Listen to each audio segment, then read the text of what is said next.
Good evening, everybody. It's 7:30, and I'm just going to get started. I'm going to welcome everyone. It's nice to see a lot of you. Life has changed a lot since we saw you last, but our commitment and the need for action has not. So we are so thrilled to have you join us tonight. For years, Sustainable Wellesley has been discussing and fighting for environmental justice, which COVID-19 has unfortunately spotlighted. In addition, we want to highlight the critical intersection between the climate crisis and racial injustice.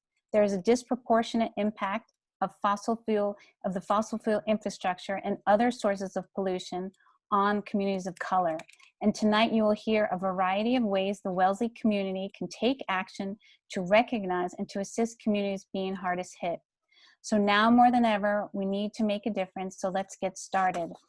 For those of you I've never met, my name is Phyllis Tierman. I'm on the Sustainable Wellesley Leadership Committee with Quentin Prideaux, who can wave from the screen, Dr. Regina LaRocque, who will be on later on, Trish Glass, who's on this evening, Scott Bender, who is coming on momentarily if I don't see him. There's a lot of people. And Mary Gard is on as well, and Colette Franck, our faithful treasurer. So I know that Senator Cream has a tight schedule, so I'm going to jump right to her. So take it away, Senator Cream. Thank you. Oh, thank you. So I don't know what would be most helpful. Let me give you a little history of where we are and the difficulties in passing what we might do and what we might not. Okay. So once we began to shelter in place or work remotely, we got to a point where really since February, since March 3rd actually, we have only been passing bills that we have been able to cooperatively work with the House and the governor on, and everything we've done is really somehow centered around COVID-19. So we did bills like trying to do things for unemployment, extending unemployment benefits, trying to stop the eviction process, trying to simple things like town meetings that can't work unless we lift some of the restrictions. And a shock to me was that if you have a company that was incorporated in Massachusetts, you're required to have one in-person meeting a year. So we had to come back and eliminate that, or remote notaries, or all different kinds of things. So I'm part of a working group of 8 senators that the Senate president set up, and we were speaking every morning. Now it's every other morning. And we try and bring issues up to leadership and to the governor, and then we bring in other members of the Senate to work with us. My job was to coordinate what we did with what federal legislation would happen. And so we understood the CARES Act and what monies came to the state. One thing I can tell you we struggled with was the fact that the federal government changed when your taxes were due to July 15th. That was a problem for us in Massachusetts because our fiscal year end is June 30th. Not December 31st. So between that June 30th and July 15th, we've already encumbered our money, we've already committed to people, we've already spent, and yet we had no revenue coming in. So we had to borrow, and we've been doing borrowing. At this point, there's talk that we're at a minimum of $8 billion. And so everything that we've done, we don't really have a budget. We had a budget before. I don't know when we will. And for everyone to know, the legislative session ends July 31st. Now, in the first year we go through to November, and the second year we end July 31st, and a new legislature comes in January 1st. It isn't clear whether we'll end July 31st or we'll recess and then come back in the fall. Nothing is very clear. If we end July 31st, I don't know how we're going to do very much. Most of the bills are still in committee. My bill, or the Future Act, is still in the committee, and I expected that and the gas leak bills would have been out and we would be acting on them. But it's just in a line of things that we're not doing. So is there anything we can do to help that right now? There's nothing you can actually do till things come out of committee. Okay. But even if it comes out of committee, the problem is we don't know what the legislature is going to take up, if not anything, because they just have it. There's so many bills floating around and no one's been taking them up. One thing you could do, though, is we passed the Next Generation Climate Policy. The Senate passed it in January 30th of 2020. There was some things, and I was very fortunate to be able to get some pieces of the Future Act in that bill. That no one had the Future Act in their mind. No one really focused, at least even those people in the legislature that were focusing on carbon and focusing on climate change, really thought about the gas companies and why they needed to be at the table and why we needed to think of next generation for gas as well as next generation for electric. Of course, the fires brought all the gas leaks in that part of the bill to that we realize that. So when the climate bill came before the Senate, I was able to sit down with the leadership and sit down with the head of the committee, and everyone did such a great job. All the activists did a great job of bringing information to them that, gee, hey, let's start looking at the gas companies. And so even a simple thing like being able to have application for a grant program to try different areas of next generation gas was a great thing, to be able to look at it and say, well, heat pumps, let's talk about these things that we weren't talking about before. And to some of those things went into the Next Generation Climate Policy. And that bill is sitting in the House. The House has not taken it up. And I feel like if we got that bill out of the House, then at least we would see that there's something we can do. Here in our bill, we authorize the gas companies to pilot hearing micro districts, networks for heat pumps and things like that, thermal energy. They can come in and apply for grants for things that people weren't even talking about. In my district, I don't know, I can't be sure in Wellesley, but I say in Brookline, they passed, town meeting passed no more gas hookups. I mean, all of a sudden people are saying, wow, we need to pay attention to this. But what we didn't do in our bill is we did very little, nothing really on the gas leaks, because it was my understanding that there was going to be another bill that would deal with the gas leaks. And that bill was to come out of the House. That being said, I don't know if there'll be another bill before end the session, but we do have a bill that we voted on, and at a minimum, if we could get the House to act on it, that would really be important.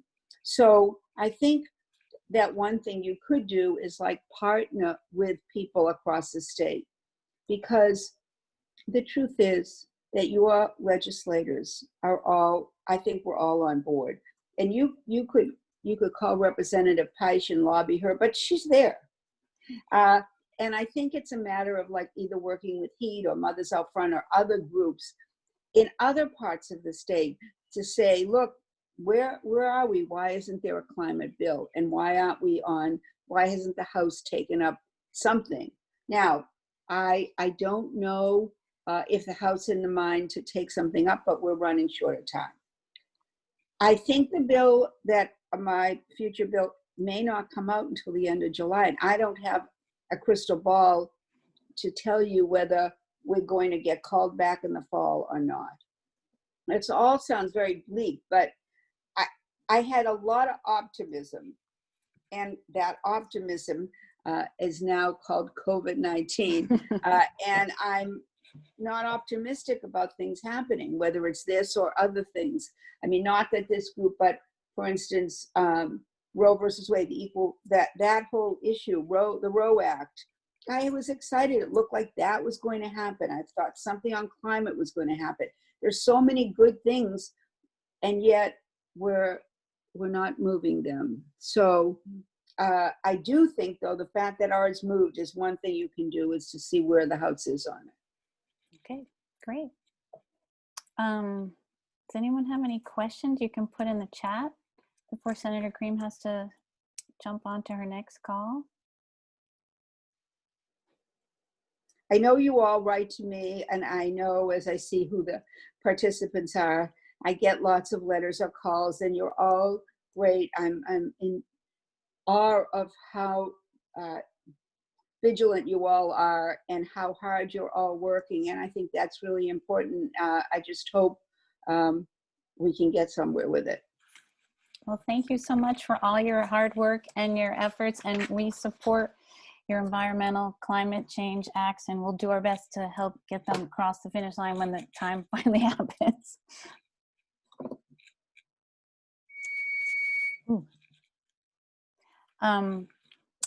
Okay, I think we will move. In the, oh, sure.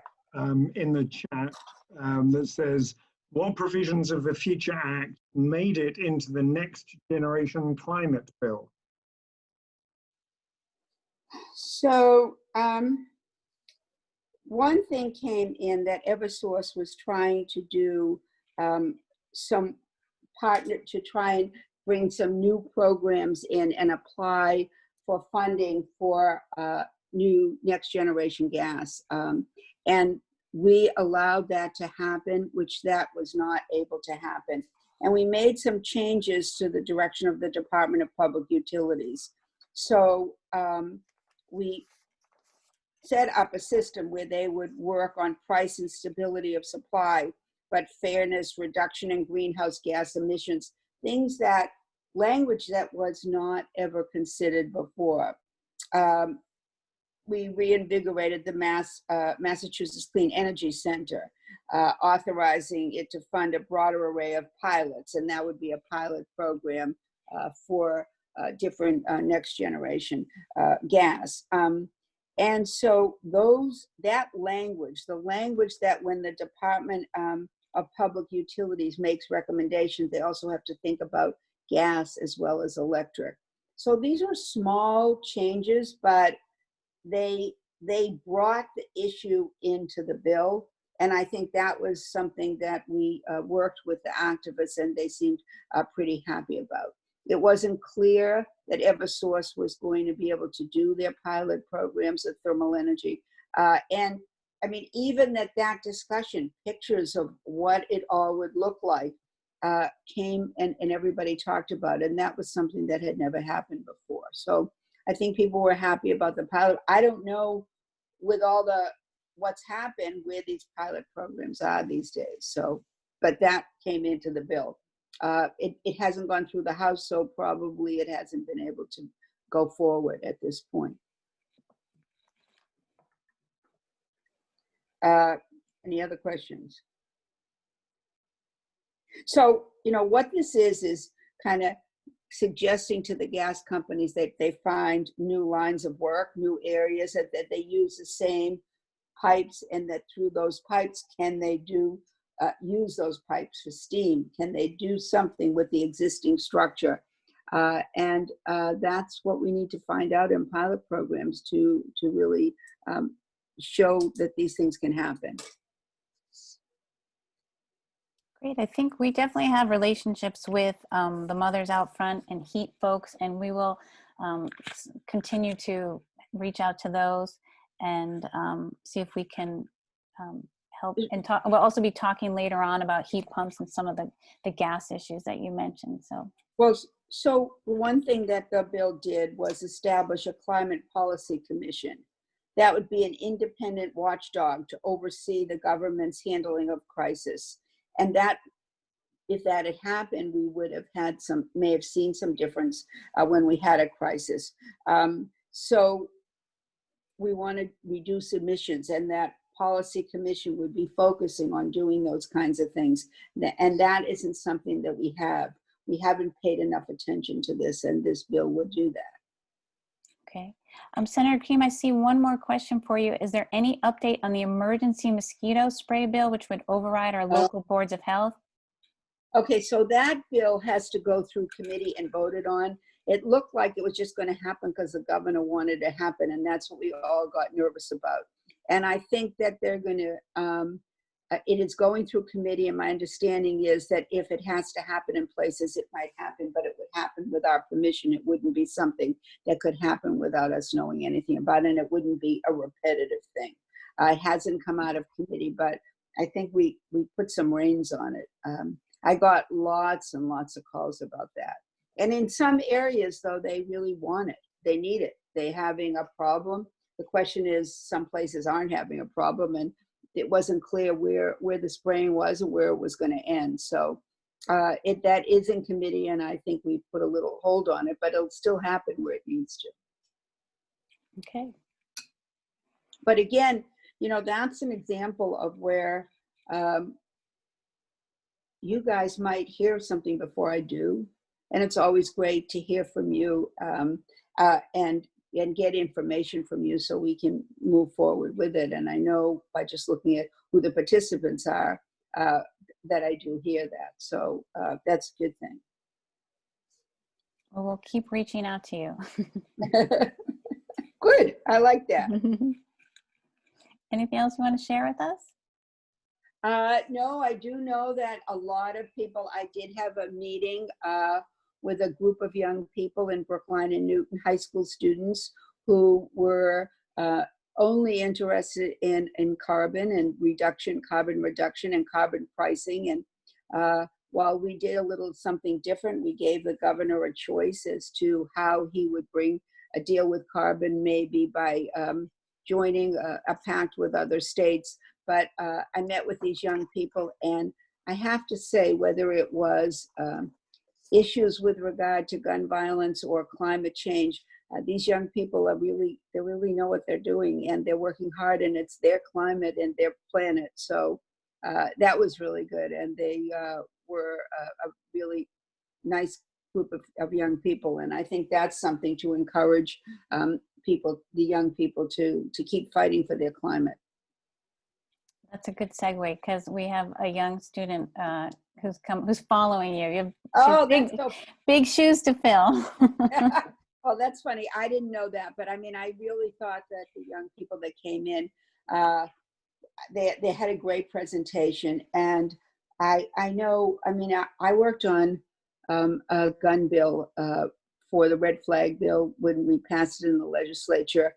Which would allow the police to come in and get guns for people that had exhibited some mental health issues. And I'll tell you, the young people that came in and said, I have to go to school. I have to worry about people carrying guns. I have to be afraid. And I want to have a say in what that means. And I have that same issue with the climate. I have a granddaughter who's in high school in New York, and called to tell me that she was the head of the sustainability committee. And so I said, gee, that's great. But then she said, Grandma, it's too late. You have to hurry. So I'm sure you'll hear that from the next person that's coming to speak. Oh, that's so sweet. If there's anything, but I think working with Mothers Out Front and in other parts of the state to see if we can push the House into doing something would be important. Great. I'm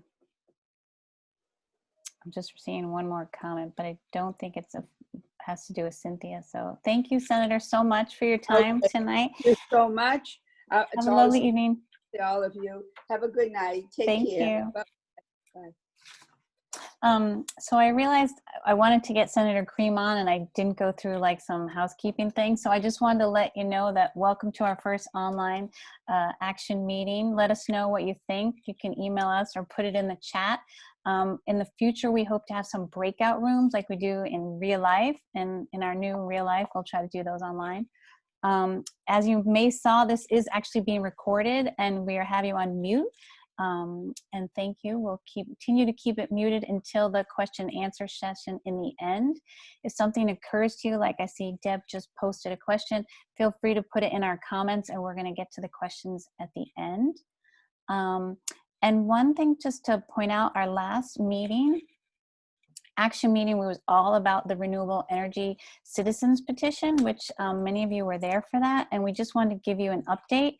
We're proud to announce that under the leadership of Scott Bender, who's actually running for the Light Plant Board, and Dr. Jim Gorman and myself, this petition received unanimous vote of support from the town's advisory committee. As you may know, thanks to a lot of your support out there, the Wellesley Advisory Committee reviews and votes on all town meeting articles. The months of work collaborating with the Sustainable Energy Committee, the Light Plant, and others have enabled us to adopt the original proposal and create a consensus article that would achieve the goal of increasing the town's commitment to renewable energy. Due to the health emergency, the Board of Selectmen and the moderator have postponed consideration of this article and other non-budget related articles until a special town meeting that's going to hopefully happen in the fall. But please stay tuned. We'll be working to build support for our proposal once we know more about the schedule. For folks that don't know about this citizens petition, otherwise known as Article 44, you can put your name in the chat or email us at info@sustainablewellesley, and we can send you the latest version of it. That's sort of all the housekeeping things. So now I'm going to switch it over to Olivia Geiger, who is, let me unmute.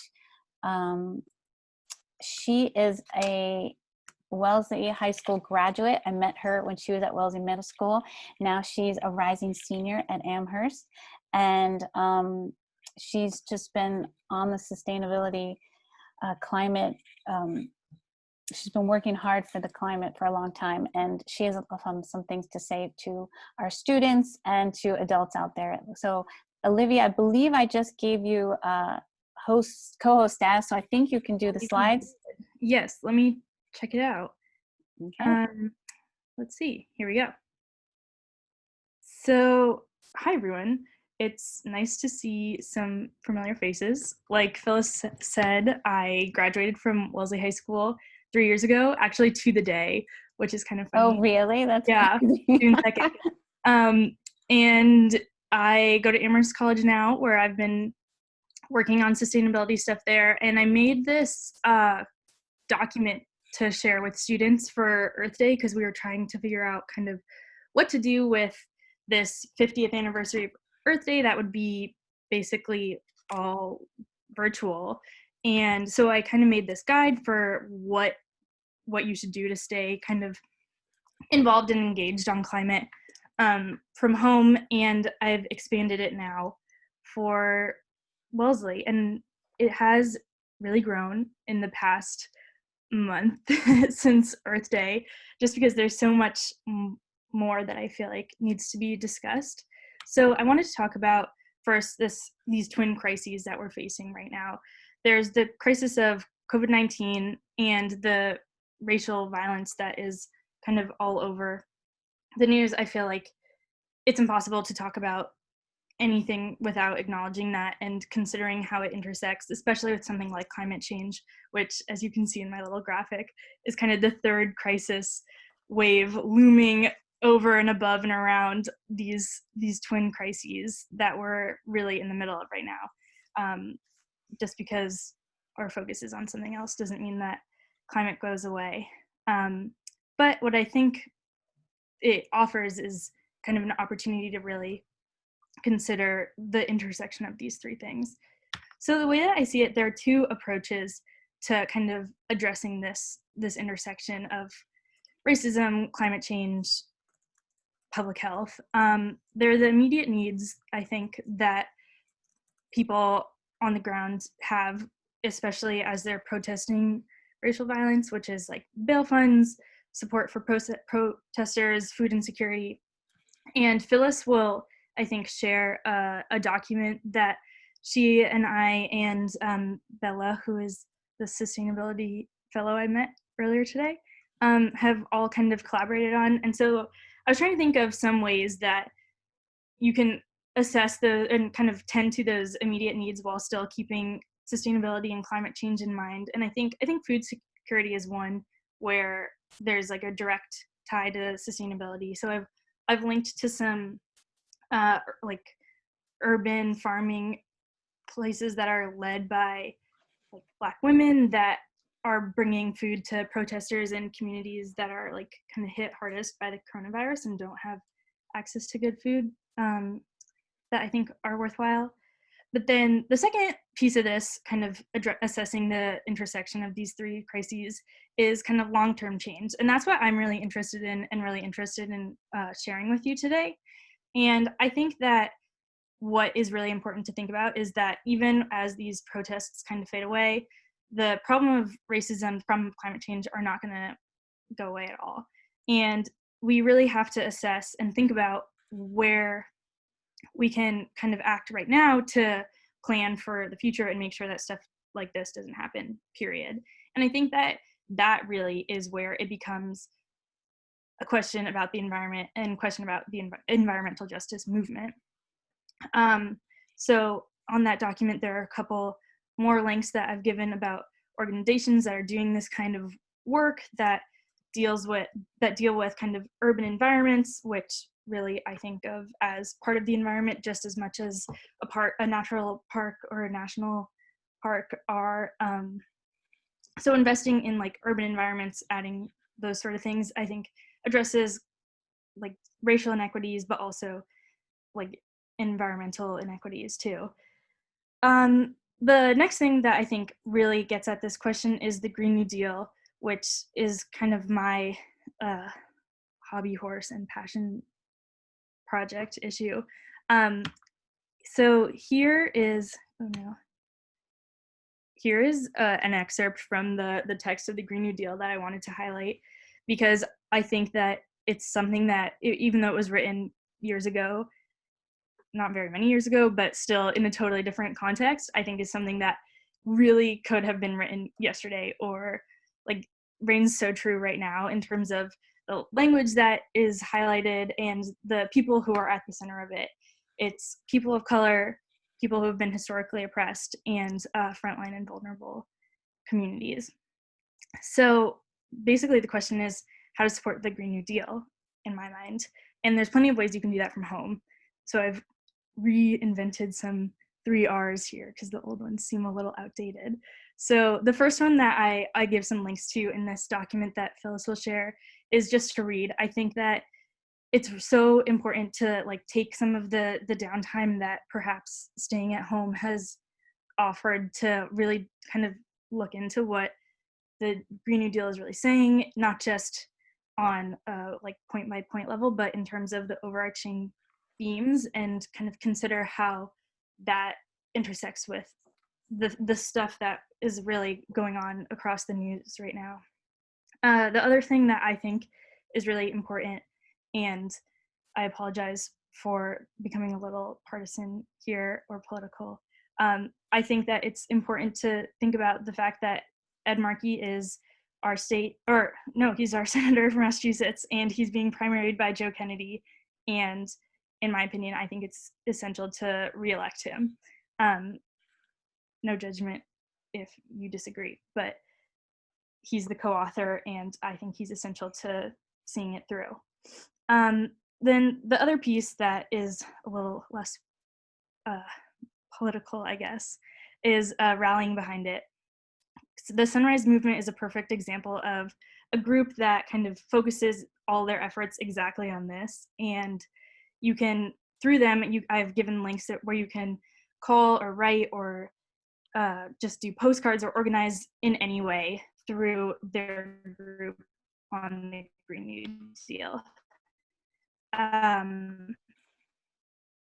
So that's kind of the broad. Also, the Green New Deal needs local actions to really happen. The reality is that national politics are not really where efforts should focus right now. And I think, kind of as Senator Cream started to touch on, there's a lot of stuff going on in the Massachusetts level that is really worth focusing on right now, so that when the time comes to do something on a national level, a lot of pieces will already be in place. So Mary Gard helped she really did a lot of the legwork on this with Mass Power Forward, on identifying key bills that are in committee right now and need some attention tomorrow to make sure that they actually come out of committee. So they're on here, and in that doc, there's a really thorough guide to who to talk to, who to call, who to write to make sure that they still remain a priority. And then lastly, the other thing that Phyllis and I talked about earlier was kind of ways to like engage more deeply, especially for other students like myself or my sister who's a senior at Wellesley right now, Wellesley High School, is kind of a lot of kids are out of a summer job this year because you can't scoop ice cream or be a camp counselor. So there's a lot of ways that you can kind of channel that free time into something more lasting, like working at the Environmental Voter Project, which kind of is a nonpartisan group that tries to just channel like voter engagement through Get Out the Vote.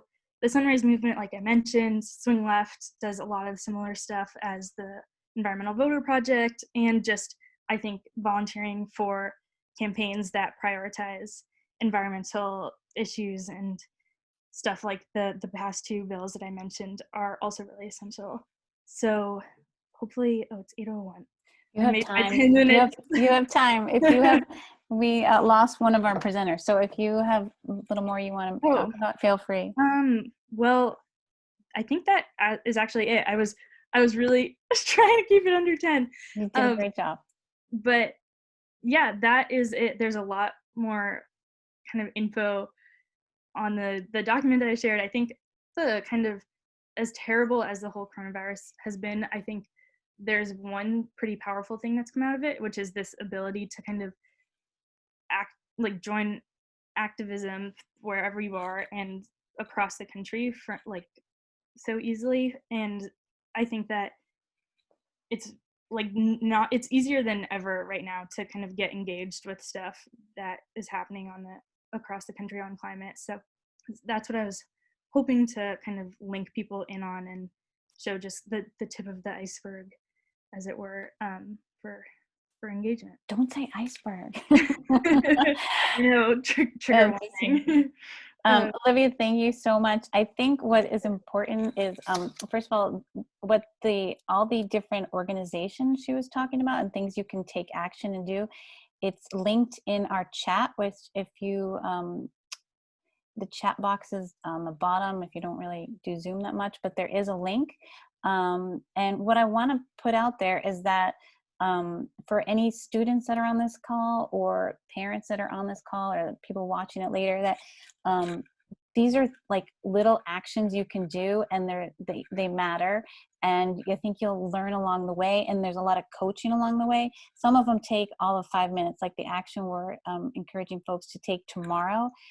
It's just, it'll take 5 or 10 minutes of your day, which is not much, but these things, I think you'll be learning a lot, which is good for your resume and just for your, human development, and it'll help the planet. So I encourage students out there and parents or grandparents out there that have students that have time on their hands to go through this document. It's on the Sustainable Wellesley website on actions you can take to support our climate. And, you go to the one that works for you. If transportation's your hot button, click there. If you're a student, click there. If, fossil fuels, there's a lot of different things you can do. So thank you so much, Olivia. We really appreciate all your efforts. Keep doing what you're doing. The planet needs you. So she's going to stay on in case people have questions at the end, but I'm going to move on. I just want to let you know that unfortunately, Dr. LaRoque, Regina, will not be able to join us tonight, but so I think that gives Ellen Watts a few more minutes, and we have more time for discussion afterwards. But Ellen Watts, I'd like to introduce you and turn it over to you.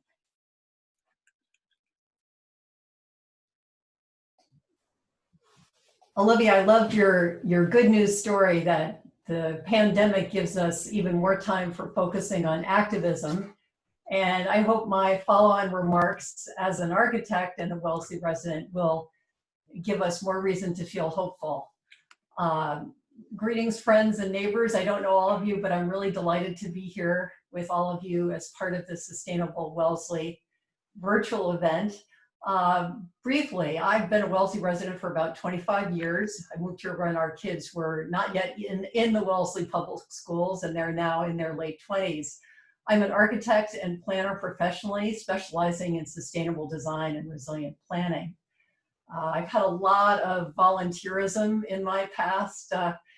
I've been past president of New England Women in Real Estate. I'm currently on the board of the Boston Society of Architects, and I'm a proud former member of the Town of Wellesley's Green Ribbon Study Committee that originally did the baseline greenhouse gas emission assessment and recommended the first reduction goals for carbon.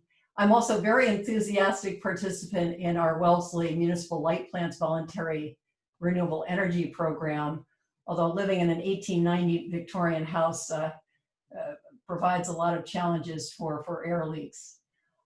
Professionally, if I could have that first slide, Phyllis or Lisa, who's ever going to assist me there. I've been co-founder and president of an architecture firm in Boston called Architera. You may not have heard our name, but you might have been to the Boston Public Market, which we designed, shown on the lower left, or you might know of the Mass Clean Energy Center's Wind Technology Testing Center. That's the middle on the right, which is advancing wind technology in the United States and in Europe. We're also very much known for high performance buildings designed for zero net energy operation. These are the examples of which are these other buildings on this slide. What that means is these are buildings that were built for conventional budgets. They use only about half as much energy as conventionally designed buildings of these types. And the energy consumed by these buildings annually is equal to that which is renewably produced on site by either solar or wind. I'm going to talk just briefly about two of these examples: the Division of Fisheries and Wildlife Field Headquarters, which is on the lower right, solar rooftop, and a building at Clark University in Worcester, which is the red building with the solar canopy on the upper left. These buildings are all electric. They combust no fossil fuels. They use solar power for all of the energy needs, including heating, cooling, and the user operations. They do so through heat pumps. Heat pumps transfer energy from either the ground or the air for heating and cooling. I'm going to talk a little bit about that in the next minute or two. But the key point here is this saves energy. It lowers operating costs by many tens of thousands of dollars a year for these owners, and it significantly reduces carbon emissions. It also benefits the indoor air quality for the occupants of these buildings and improves public health. So if we can go to the next slide, let's look at Division of Fisheries and Wildlife Field Headquarters. This is in Westboro, Massachusetts. You can drive there and visit this building anytime. A lot of public meetings take place there. This is as though the building were cut in half. So you're looking at just half the building, but you can see on the slide on the left depicted, there are 2,400 foot deep wells that are closed loop that supply the building with its thermal source. Ground source heat pumps in the building extract thermal energy, heat in the winter and cool in the summer. And then the pumps for that system are driven by solar energy produced by the 290 kilowatt rooftop solar array. This array generates 100% of the energy consumed annually by this state office building. And it was designed as a demonstration project for the state to show, we can do this. We can do this for buildings of office use. This building even includes some laboratories, and we can do it for conventional budgets. While improving the client, it also saves on the state's operating costs for this office building. Next slide. For a private client then, we designed another kind of heat pump building, which you might want to know about. This is a university campus center. It's located on Main Street in downtown Worcester. Again, you could drive to this building and see it. it uses air source heat pumps to extract thermal energy from a screened rooftop area. So on the upper right of this slide, you can see 3 out of the 8 air source heat pumps. They're racked in pairs before the screening went on. And then at the corner of this building, hidden by these horizontal slats, is this mechanical gallery with the air source heat pumps. They extract heat from the ambient air for heating during the winter, and they extract cool thermal energy that cools the building for cooling in the summer. And similar to the building I just showed, a rooftop solar array generates most of the energy consumed annually in this building. The university realized nearly a 12% investment return on its solar investment for this system. And the air source heat pump system was the least costly option for heating and cooling. So they had a reduction in first cost for that part of the system too. So the point I'm making here is twofold. One, these systems make great financial sense for their owners, whether public or private building owners. And they are also very, very good for the environment. Now you may be wondering, well, gee, these are mid to large size buildings. What about smaller buildings? Absolutely, buildings of all sizes and types can be heated and cooled through all electric systems. And this is really important because electrification is in our future for building designs. Electric buildings and zero net energy buildings such as these that I've shown exist throughout the United States for virtually all building types.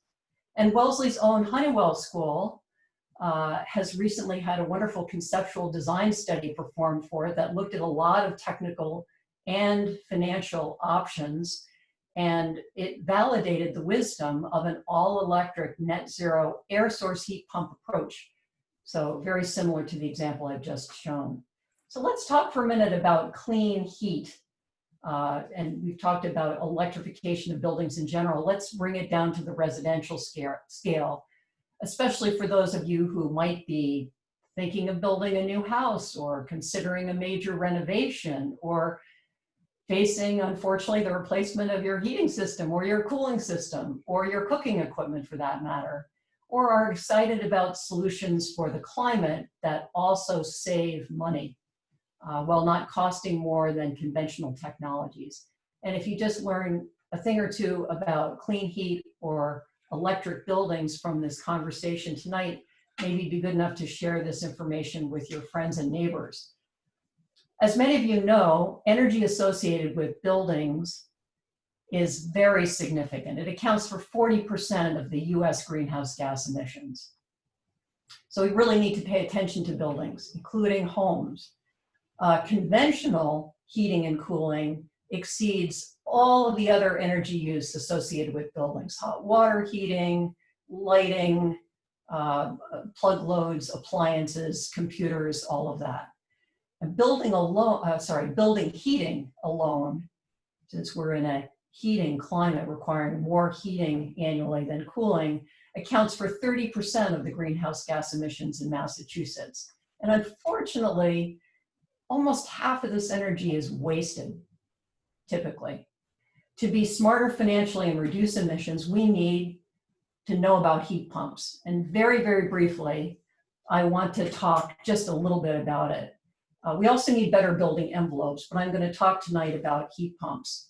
In conventional heating systems, heat is created by burning fuel, fossil fuels typically, either natural gas or fuel oil or propane. But here's the thing, even the most efficient heating system is only 80 or 90% efficient. So it effectively wastes 10 or 20% of every dollar you spend on fuel. Now, heat pumps are different. They do not combust anything. They transfer thermal energy. They create heat by moving it between outdoors and indoors, or indoors and outdoors, depending on whether they're working in the heating or cooling mode. And I think you've gotten the idea here. Heat pumps work as both in heating and cooling mode. And how do they work? They work by circulating a refrigerant that absorbs energy from either the air or the ground, similar to how a refrigerator or an air conditioner works. Because they have very, very high efficiency and newish compressor technology, they operate now differently than they did in, let's say, the 90s or even the early 2000s at very cold temperatures, down to about minus 13 degrees. Most of them are certified now. And this new technology has a very high coefficient of performance. Well, what does that mean? That's a measure of energy output compared with energy input. So if you see, look at this slide on the left, the electricity going into the system is 25% as compared to the thermal source, either the air or the ground, which is 75%. So the coefficient of performance here is 3 or 300% efficient. So that means for every 1 unit of electricity, you get out 3 units of heat. So most air source heat pumps today are between 200 and 400% efficient. They have up to a coefficient of performance of 4, providing 4 units of heat for every unit of electricity you pay for. If we go to the next slide, I want to show you some residential applications. Since we all live in homes, you might be curious to know, what does one of these systems look like for a house? Well, whether or not your home has a rooftop array, the key component of an air source heat pump is the outdoor unit, which is similar to an air conditioning compressor. If you look at the upper left-hand image on this slide, you'll see it sits on a concrete pad and it is next to the side of the house. The systems can be either ducted or ductless, and they can be integrated with digitally controlled ventilation systems, and they can deliver the tempered air either by ceiling registers, wall-mounted units, or floor-mounted units. So there's lots and lots of flexibilities. And for renovations, you can also, as shown on the slide on the right, feed the refrigerant piping within interior walls and retrofit very neatly and nicely.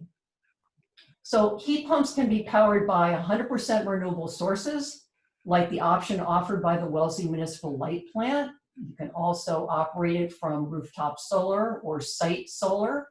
And even if powered by the grid, it's important to note that heat pumps reduce greenhouse gas emissions associated with building heating by between 20 and 60%, depending on the heat pump and depending upon the temperature.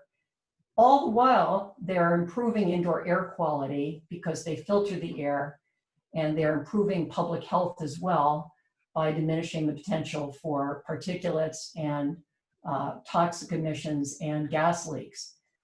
Importantly, as the entire state has a grid that shifts to renewable sources per state mandate, emissions are going to fall even further through the electrification of building and the incorporation of heat pump technology.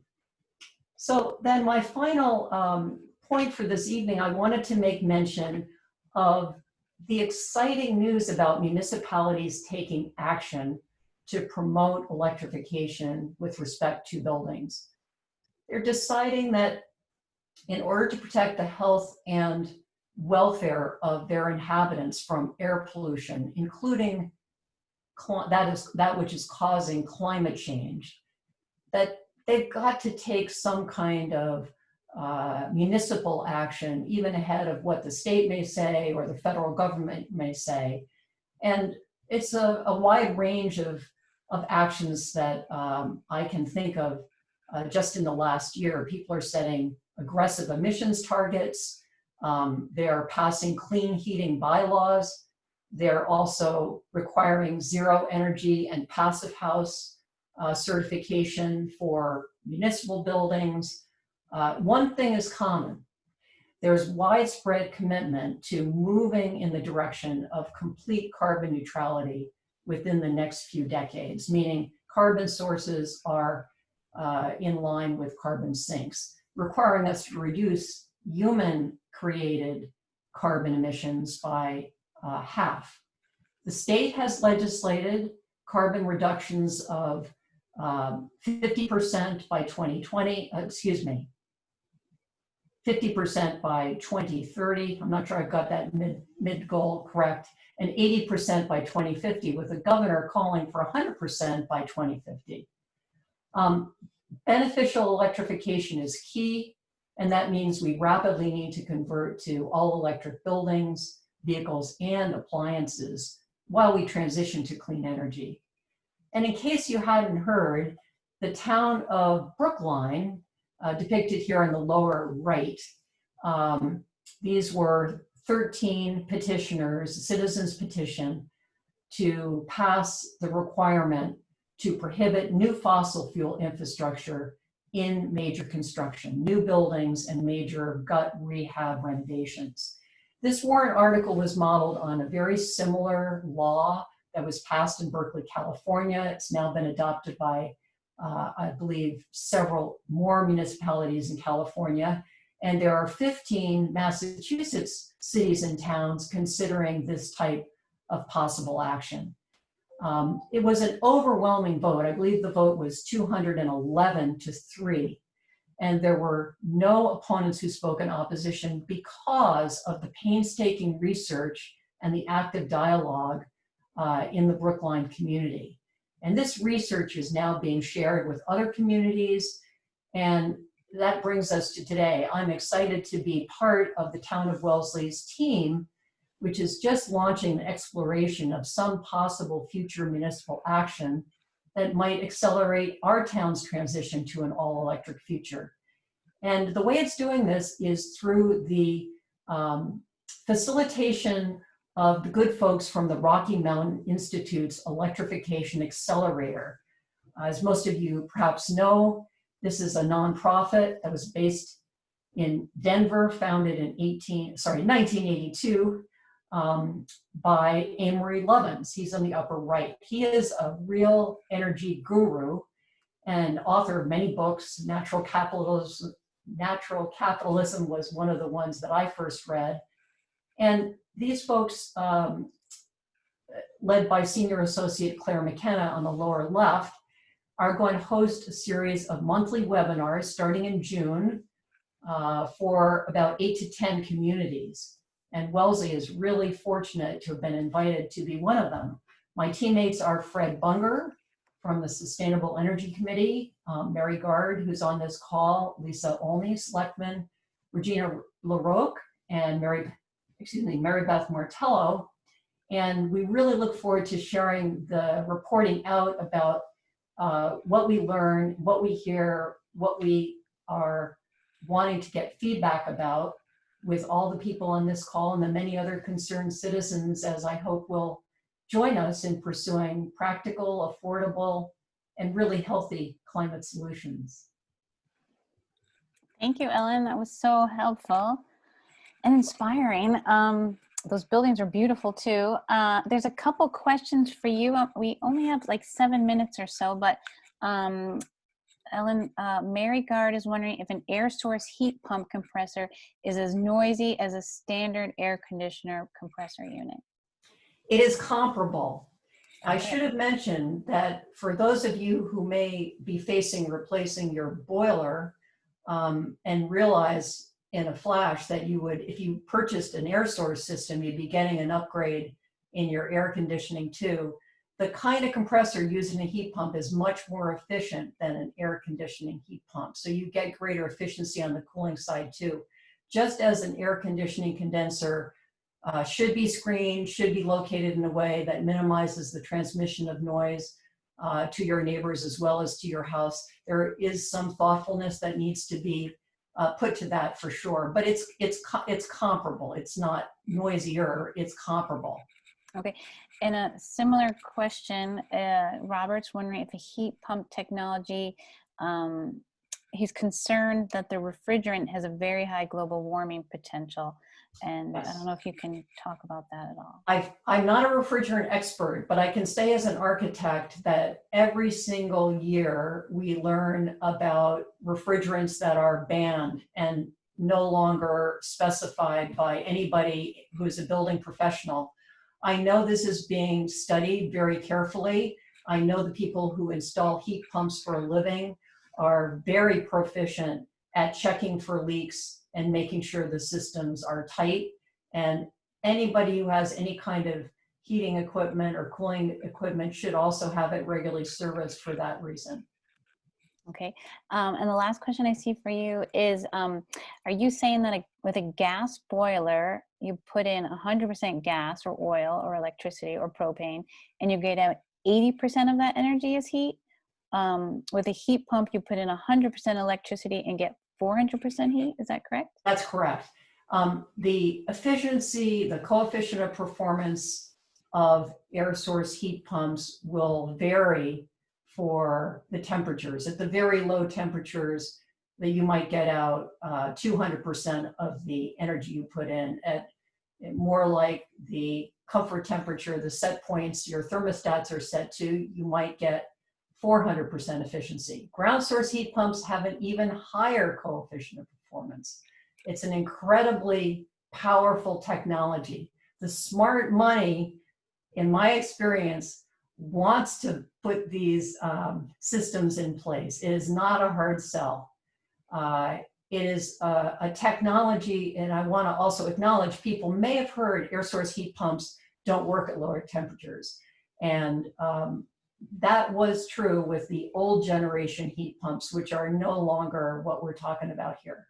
I hope the additional resources, Phyllis, that you mentioned that you're putting together, also pertaining to some of the other speakers' offerings, will include, I think, a couple of YouTube videos and one really good citizen activist written piece from the town of Arlington that tells a little bit more, shows a little bit more about the heat pump technology. As I just put it in the chat again, that link, it talks about house and home, I think towards the bottom, and it has those links that you mentioned and also a pledge. So if anyone on this call or anyone in a relationship with anybody in this call, neighbor, friend, relative, has, they're thinking about renovating a house, building a house, have systems that are going down, there's some great suggestions. So thank you so much, Ellen. We really appreciate it, and we look forward to hearing more and supporting you and the team as the next step happens. Thank you very much. Okay, we have like 3 minutes. We did get a fair amount of questions before the event, so we thank you all who wrote in. Hopefully some of the speakers tonight have talked to you, have answered some of those questions. And again, I apologize that Dr. Regina LaRocque won't be on tonight. She is on almost every Thursday night at 7 p.m. on Sustainable Wellesley's Facebook page. She does a Facebook Live, and if you have questions regarding COVID, that's really what she's, she's an infectious disease professional and physician, and she's happy to answer questions. She has spoken to us many times about the relationship between COVID and communities of color and communities that are being hit with that are hit the hardest with climate change are also being hit with all these other things. So I wish she was on tonight, but I'm sure she'll be able to speak about it on Thursday.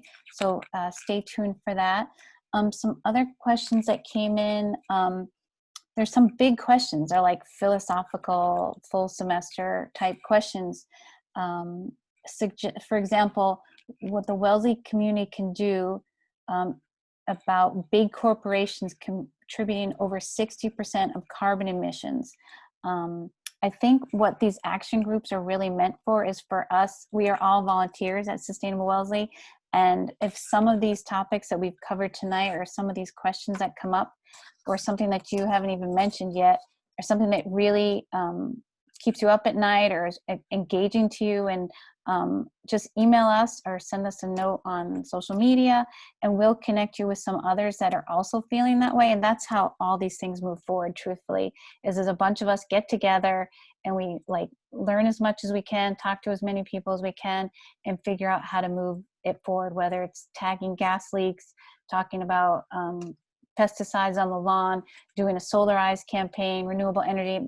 I mean, almost everyone I'm looking at on the screen, I've done these things with, just because we all care. So I'm very grateful. So that was one of the questions. I think, you know, there could be a really good conversation maybe for another action meeting on how do we educate the Wellesley community on big corporations. I think what that comes down to, a lot of it is how do we flex our, you know, our dollar, like where do we spend our money? And just making people aware. I know that I'm trying to myself move off of Bank of America because I think they're contributing a lot to fossil fuel. It's on my to-do list. One more question that came in. How can we keep emissions down while businesses are starting to open up? I think a lot of that has to do with how you, again, flex your voting muscle and your how you spend your money. But that would be a great discussion for an action group, whether it's eating plant-based foods or just waste reduction. I think someone asked also about waste reduction, and I think in this climate, I think things have changed. The waste industry, we need to find out. So I'd love for people, that's their thing. If you're a recycling guru and you want to know more, we'd love to put you together, and then you can help educate the rest of us. Another was about students. We have Bella, as you heard, as our intern for the summer, but there is always work to be done. And so if there's any students out there, or you know of students that are interested in connecting with us, maybe they can send us an email to info@sustainablewellesley.com, and we can see where we can put their interest and skill set to work. If not this summer, maybe in the fall. But you never know, there's always work to be done. So I think that's it. I just want to say thank you for all of your engagement and passion. Again, there's the COVID out there, there's racial issues and climate issues, and we need to work together on all of them. I'm grateful to be part of this beautiful community, and I look forward to, I think we may try to do more of these action meetings online, because it seems like a good way to connect with more folks. So please take good care of yourselves and your neighbors, and be good to the planet, and please take action. That's what we're all about. So thank you, everybody. Good night. Thank you. Love all the waves. Can't wait to hug you all in person.